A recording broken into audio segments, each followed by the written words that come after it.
Scarlett. How's it going? Good. How are you? Yeah, pretty good. You know, one of the things I want to talk to you about with this is that I feel like every time we see the Widow in the different movies, her fighting style has sort of evolved and changed. And I was curious how involved you were. I mean, first going into doing Iron Man 2, of course, I actually had a fairly big fight sequence in that. Yeah. When we kind of discover that the Widow is, in fact, the Widow. We really wanted to play with a lot of the kind of themes of her background, that she could have, that her fighting style would be a bit balletic, that it would be a bit gymnastic, and then, of course, taking into account the fact that, she's traveled a lot. And then, of course, this other idea that she's small and she doesn't have any particular superpowers, so she's using her size to her advantage, being that she's usually fighting, big, burly dudes. One thing that we've kind of maintained, really tried to always kind of give a nod to is the playfulness of her fighting style, that she has a quick thinking kind of sassiness to her fighting style. Natasha, what's your status?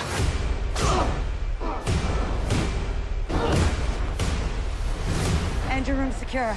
And Widow hints more about her past and sort of how she got involved with S.H.I.E.L.D. And I was curious how much you personally have sort of developed a backstory for her. Well, I mean, as much, even though the audience, kind of remains sort of unclear, kind of discovering the character's past, it's important for me as an actor to know where I'm coming from, right. What my backstory is. I mean, of course, the character of the Widow has this complex backstory with many different incarnations, and for me, it's important to think of the Widow as being a very contemporary character.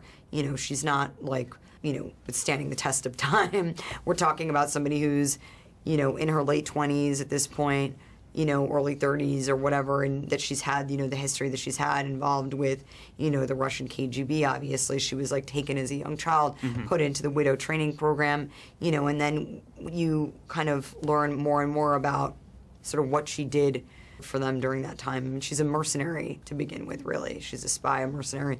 It's a part of her moral compass, or lack of.